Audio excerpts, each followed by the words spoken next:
Welcome again to the iPitch Ask Me Anything session. I'm Akshita Suraj from the Ecosystem Development team at Willgrow. With me are my colleagues from Willgrow, Ali and Rohang. We're extremely excited to have you all join this unique session that we've organized this year. As you know, iPitch is larger than ever with 11 coalition partners that have come together to identify startups across India.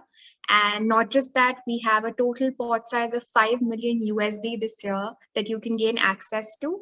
And of course, all shortlisted entrepreneurs get access to Artha's Impact Network platform, which will give them access to over 1,200 impact investors and incubators.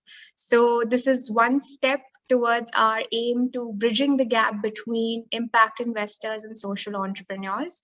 Um, with that being said, we have this unique series that helps you to interact directly with all our coalition partners, know more about their investment thesis, the kind of startups that they're looking to support. So we have with us here today Rachna Chandrasekhar from Upaya Social Ventures, and so the first 10 minutes of this session, Rachna is going to just quickly introduce herself, the kind of sectors, their sector focus, their investment thesis, followed by a 20-minute Q&A session. So over to you, Rachna. Thanks so much, Akshita and the Willgrow team. And hi, everyone. Thank you so much for joining us this evening. As Akshita mentioned, my name is Rachna and I work as part of the team at Upaya Social Ventures, primarily managing accelerator impact and just overall partnerships as well.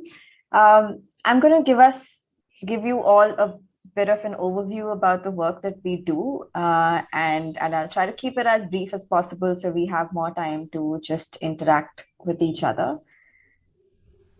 So I have a PowerPoint that I'm going to quickly run you through, and we'll take it from there.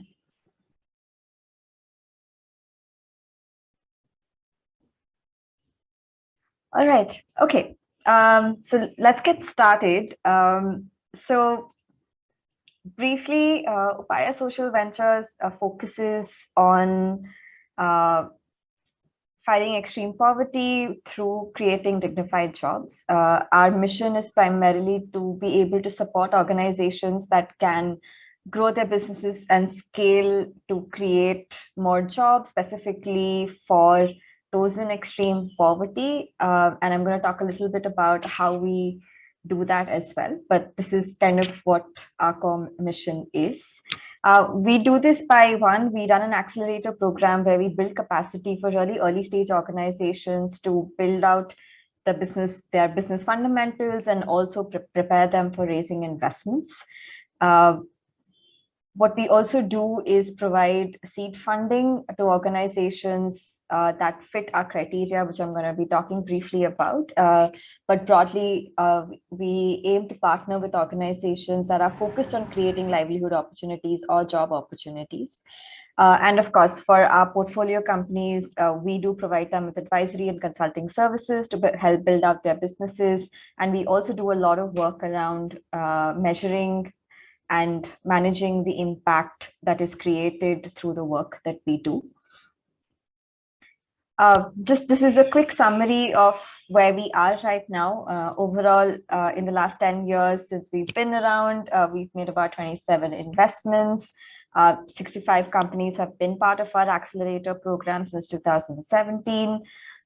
That's also a job tally that we really keep a close count of, and these are measurable jobs that we are able to create through our investments in our portfolio companies.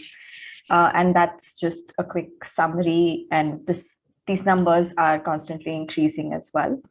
I'm going to give you a quick overview about our accelerator program as well before jumping into the investment side of things. As I mentioned earlier, our focus is on building investment readiness capacity. We focus on about 3 to 4 key modules that we work closely with our companies on. Through the experience team at Upaya, we also provide customized support and also access to the networks that we have with investors. And I think more importantly, for from an entrepreneur perspective, what we bring in and what we are able to bring in uniquely is an investor perspective to really give entrepreneurs an insights on what investors are really looking for as they evaluate organizations. And of course, through our accelerator, we also pick organizations to invest in at the end of the program as well. I'm going to run you all through our key investment criteria, but do remember that this is sort of like the first level filter that we look at, and all investors will have layers of decision making post this as well. But hopefully this will give you an overview of the kind of partners that we usually work with. Our first and foremost criteria is organizations that are able to create jobs. We are sector agnostic, and if you look at a portfolio, we have organizations across different sectors, but the business models inherently, as they scale, tend to create more jobs or even livelihood opportunities, which is what we are really looking to work with. Our focus is on extreme poverty. We do hope that the organizations we invest in are able to create significant livelihood improvements for people they work with, and that a large portion of their end beneficiaries or job holders are belonging to the extreme poverty category. The idea is that by creating consistent livelihood opportunities, they're able to bring themselves out of that cycle. I can talk more about that if anyone has questions. As I mentioned, related to this, we have criteria around how much income increase is expected as we work with the organizations as well. Apart from these three core impact criteria that we have, our idea is to work with early stage organizations, but we do look for organizations that have some market validation, are able to show some traction in revenues, and which kind of helps us assess the financial and market viability of the organizations that we are looking at. And of course, I think just given the fact that we are equity investors, we do work with for-profit organizations only. And even if you are not registered as or as a private limited at this point of time, if you're looking to do that, we'll still kind of work with you through the process on that. And just quickly, this is a question that comes to us a lot. So our ticket size is a standard $50,000 US. While we ideally like to come in at a very early stage when we're sort of one of the first institutional investors, we are also happy to partner with other investors in larger rounds if we see alignment with the companies that we are investing in. I see people raising their hands, but I'm guessing we'll get to questions later. This is just a quick snapshot of the kind of portfolio companies. As I mentioned, we're sector agnostic. So I've listed down 5 key sectors that we've sort of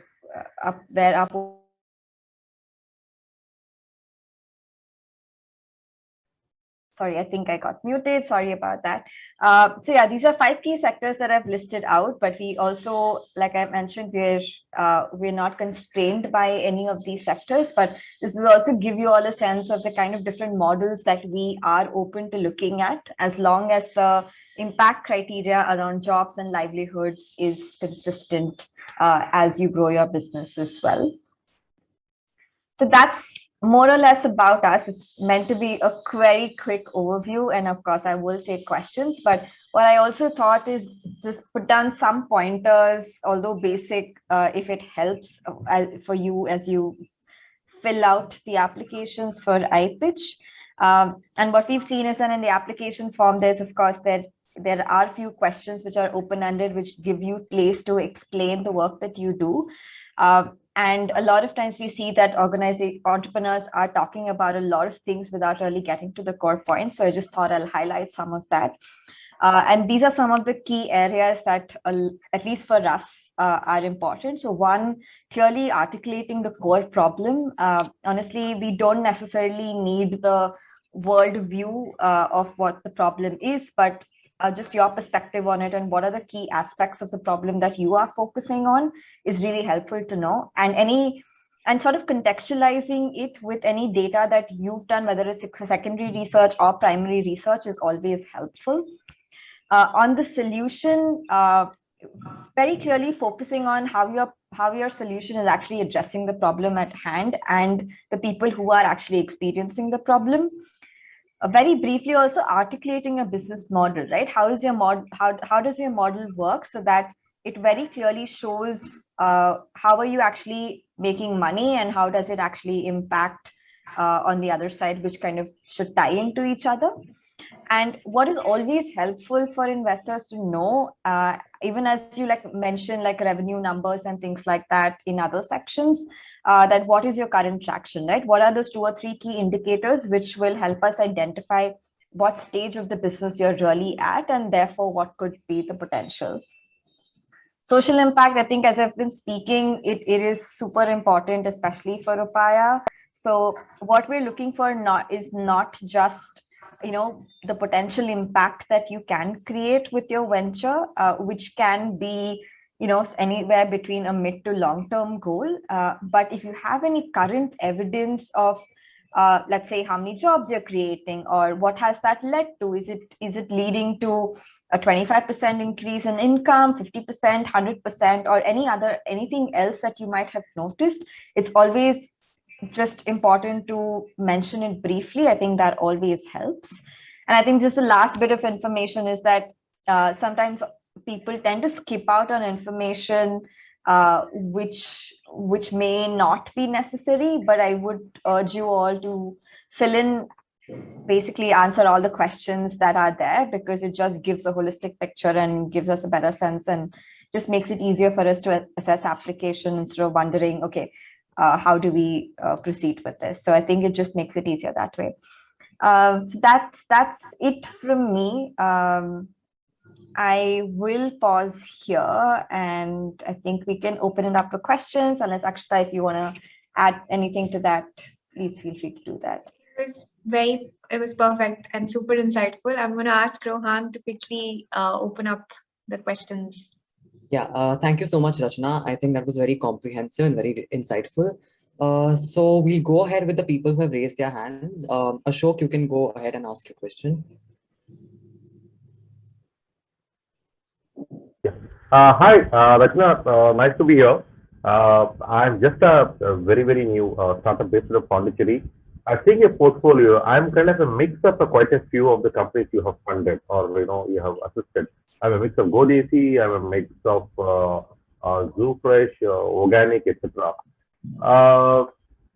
My question is, it could be stupid because attending so many sessions, does the presentation have to be really only PPT, or can it be a simple Word document where we put in our thoughts and facts? Thanks, Ashok, for the question. And I'm assuming you're referring to the attachment that goes onto the application. Exactly. And just I'll interrupt you. The other thing is, today we have loads of people calling us, we can do this kind of a deck, that kind of a deck. I think that all loses the essence of what we really mean. So can it just be an explanation in a Word document? Is it fine for you? I think that should be okay. But to be honest, just given that the volume of applications in iPitch is really huge, anything that is quick and easy to read and which gives gives us as assessors a snapshot of what you're looking to do and where you're at, that will be helpful. I think whether you do it on, let's say, as a one-pager or a few slides on a PPT, I think either way would be okay. I think usually people prefer PPT because you can use visuals and things like that and show things more clearly and just quick bullet points to help people understand. But if you're not comfortable with that, if a one-pager works for you, I personally think it should be okay. But I will caveat that with the fact that there will be multiple investors looking at this and they have a lot of applications to assess. So you might want to take a call based on what would just ensure more visibility, I think, just to put it simply. A quick add-on, I'm sorry. I'm at least 1 year away from coming to you, but I'd like to be introduced to certain portfolio companies of yours because I see a synergy with what I'm doing. If that's possible, please let me know how we can connect with you. Sure. I'm happy to leave my email ID on the chat in a bit. You could reach out to me, and if our portfolio companies are okay with that, completely open to doing that. Basically sourcing from that. Sure. Thank you. Thank you. That's it. Thank you so much. Thank you so much, Rachna. So we'll go with the next question. Amit, you can unmute yourself and ask your question. Yeah, hi. Hi, Rachna. This is Amit from Urja here. Thanks for a detailed and very clear presentation.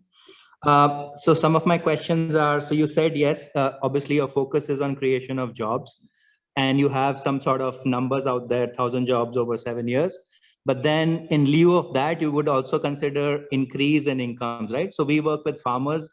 We do create jobs as well, but mostly we help farmers increase their income. And there your threshold is something like 50% increase in income, but you haven't mentioned over how many years, because incomes will not obviously increase over 2-3 months. They will take a few seasons to reach that 50% threshold. So that would be one.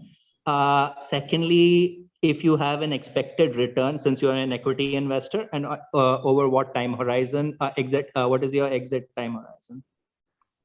Sure. So to your first question, yes, it's not just direct jobs, but also models which lead to increase in incomes.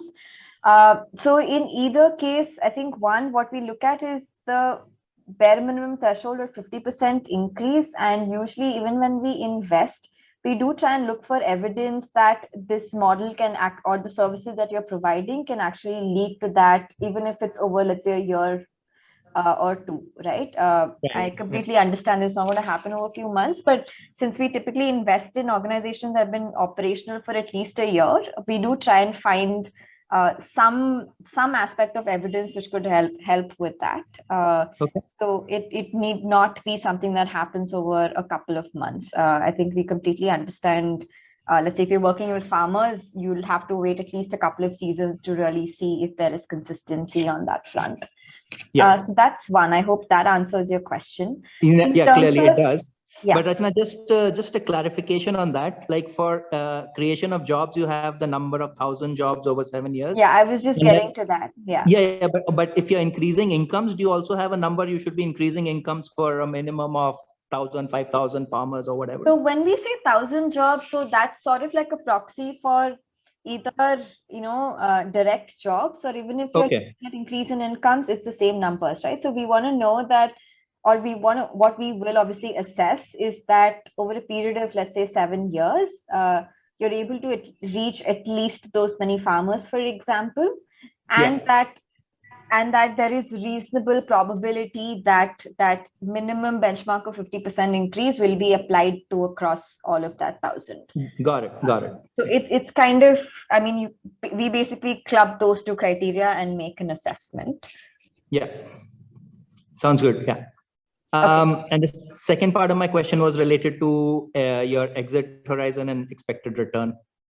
Right. So to be honest, so Upaya is an impact first investor. So in terms of exit, we typically hope or basically plan for like a 5 to 7 year time horizon. I think so far, let's say the average would be closer to 7 years instead. And depending on where the organizations are at, we could stay invested for longer. And I honestly cannot give you like a particular percentage in terms of expected return, because again, it really depends for us, at least in terms of the kind of organization, the sector, etc. It's not something that we kind of set in stone while we're investing. Okay. So a lot of factors would play into it as we kind of invest in different organizations. Okay. And lastly, so we are currently doing a seed round, and we already have a lead investor, and we've signed our transaction documents with them. So the round is 500,000 USD. We've done 450. We have a gap of 50, which actually plays very well with what you guys do. So how do we really catch your attention that to possibly get shortlisted through iPitch, that you would then consider us, to fill that gap, since we already have and I can't reveal the name yet. It'll be known soon before the end of this month, but it's a large a European impact investor that is playing the lead in this round. Yeah. Sure. So Amit, I mean, if it's okay, you could reach out to us just to see if it's a fit, primarily Okay. because, like I said, our ticket size is pretty small. We come in at a very early stage, so we would also need to assess if we want to come in at a round which is 500K, where we are a really minor investor. Okay. But I'm happy to chat totally about it understandable. Sure. Then I'll offline. reach out to you. Yeah. Yeah. Thanks. Great. Yeah, thank you so much, Rachna, for that. We'll go with the next set of questions. Shashank, you may unmute yourself and ask your question. Hey, Rachna. I had two questions. One is a follow-up to what Amit asked. So if you're looking at a 5 to 7 year time frame of being invested in a social venture, so do you also do follow-on investment rounds, say, after 3 years entering into it, or how does that play out? No, so no, we don't do follow-on investment, but we do support our portfolio companies to access follow-on investment through our network if required. But we ourselves are not currently doing that. Okay.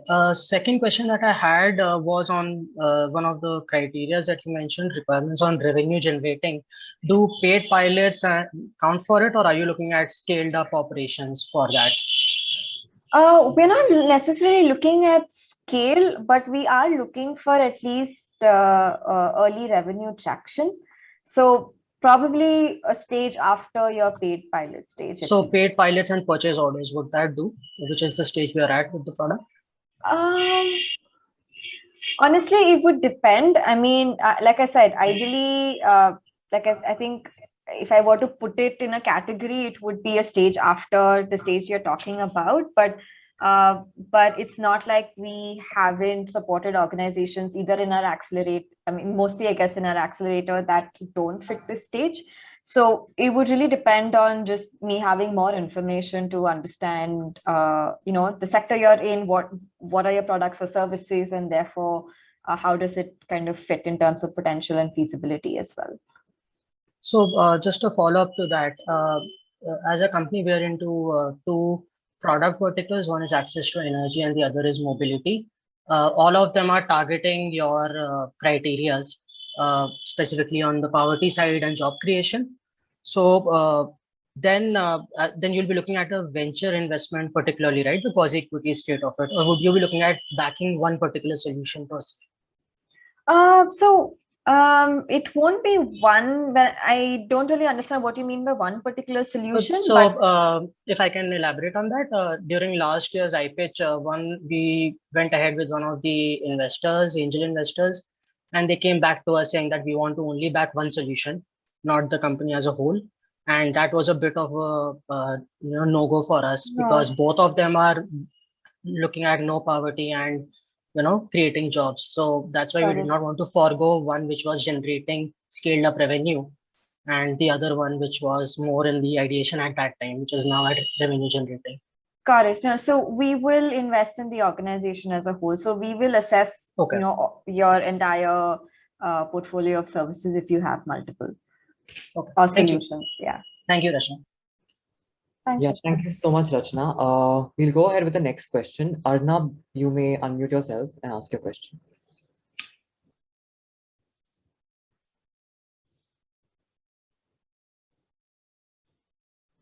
Arnab, kindly request you to unmute. Hello. Yeah. Can you hear me? Yes.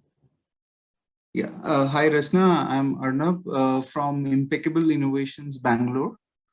And my question to you is, can you please give some insights when you selected Go Desi, when they came to you? So what was the USP which attracted you the most? Just to tell you what we are doing, we are into the agri-health food business, and we manufacture gluten-free foods, and in which millet is one of the main components. And our startup is also incubated at NutriHub at Millet Research Institute. We operate from Bangalore, we manufacture. And it is a gut impacting food that we are branding it under Spotify. And we are also launching another vertical of grocery items, which will be gluten-free. That means it will be millets, pulses, and rice. So these are the grocery type of items which will be procuring from the farmer and then selling it in another brand. But the overall, what we are doing is we are only focusing on gluten-free foods. And being a food scientist myself and in the industry for 15 years earlier, so I know that it is really working. And we have been operating the Spotify brand for 2 years now in this whole pandemic and all in an online D2C model. But we are also looking to integrate the rural income enhancement through some of the raw materials that we will be sourcing. So for me, it is very important to understand like what Go Desi, who makes the Imli lollipop type of product, what attracted you the most when they came to you? Arnab, thanks for your question. But to be honest, I'm not going to be able to, or I'm not going to speak specifically about Go Desi, just to kind of, just to not talk specifically about any company whatsoever. But just for context, Go Desi was one of the organizations that was part of our accelerator program. And we actually invested in them a year after they completed the program. So, one, I think just having just gone through that entire process, it gave us more insight in terms of how the company was operating, how they were positioning themselves in the market, the traction they were gaining, etc., which kind of gave us confidence that the organization does have potential for growth. Just very quickly, if I understood correctly, just given the space that you're in, and if you're kind of looking at products that are kind of in a competitive market, I mean, I think you will need to figure out what is really going to make you stand out, or whether in terms of the product or the channels that you're using, etc.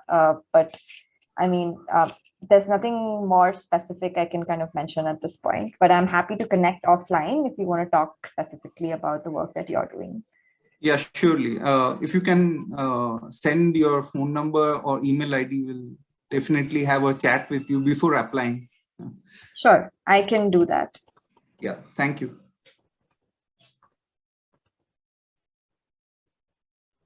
Thank you so much, Rachna. We'll go ahead with the next question in the chat box. It's by Garima. She asks, can we approach the accelerator program if we are at the ideation stage?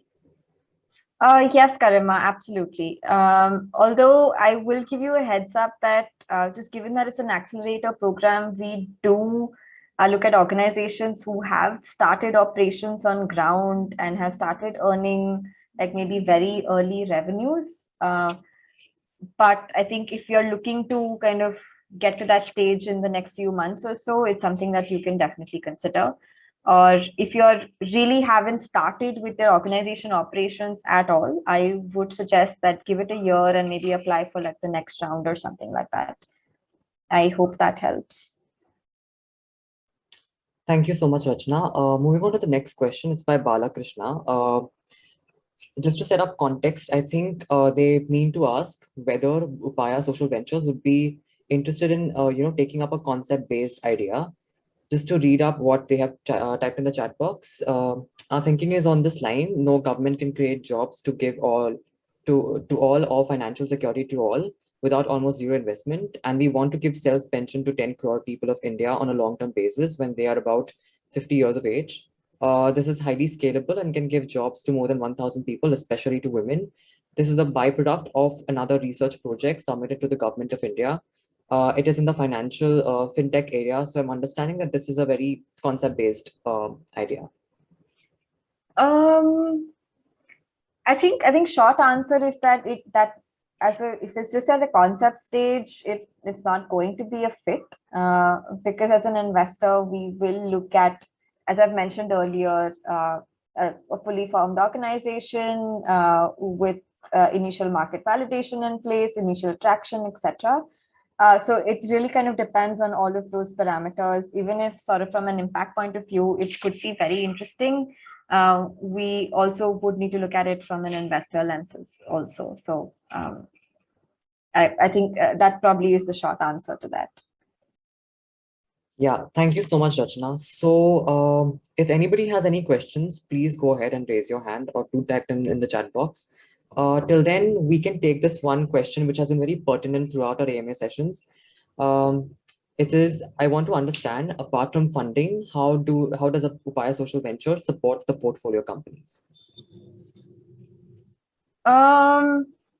Okay, just as a quick overview, so once we invest in an organization, a lot of the support, at least currently, is at a strategic level. Just given the stage of the organization you're at, just kind of helping you figure out what your next steps should be and what your plans could look like going forward. And apart from that, two things that we really focus on is access to different networks depending on your requirements, and also helping you raise any follow-on funding that might be required, again, at different stages of the organizational growth. I think also the last bit is mostly around support on finance management and impact management. That these are two key areas of expertise that our team has. And it's something that we work closely with our organizations on as part of our portfolio. Thank you so much, Rachna. Yeah. I think we're at 5:32. Anyone, if you have any more queries, you could actually write to us at iPitch@WillGrow, and we would maybe direct the questions as well. Otherwise, Rachna, would you maybe 2-3 more minutes, or yeah? I'm okay with that. Yeah.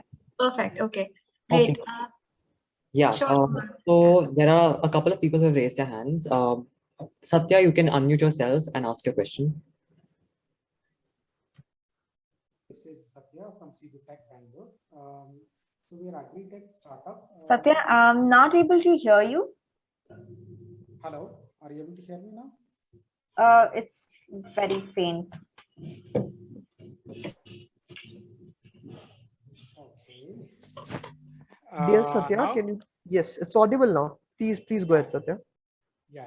So my question is, what any last date for this iPitch? Sorry to intervene, Satya, but again, your voice is too low to hear. If you can please check he's asking what's the last date for iPitch applications deadline. Oh, okay. Deadline, yes. Thanks, Amit. Thank you. Yeah, it's the 31st of August. Okay. Fine. Thank you. So any email ID we need to, any link is there, we can go and upload our pitch decks. We've actually shared the link on the chat. You can just visit our website and apply to iPitch there. Okay, thank you. Yeah, thank you so much, Rachna. There's this one question in the chat box. I'll go with that. It's by Dr. Sudhir. They ask, we are an agribusiness incubation center at Gwalior. How can we get connected for synergies? I've shared my email. Would be happy to connect. So do reach out. Okay, so I think Amit is the last question. If Rachna, you're okay with taking another last question? Yeah, Rachna, happy to. Yeah, Rachna, very quick one. Do you do investments outside of the acceleration program? Yes, we do. Okay. Yeah. Okay. Good to know. Thanks.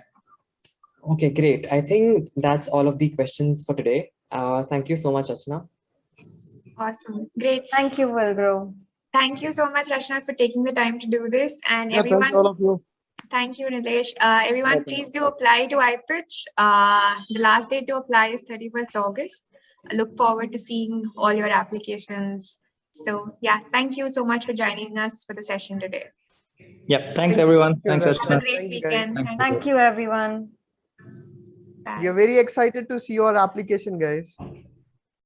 Looking forward.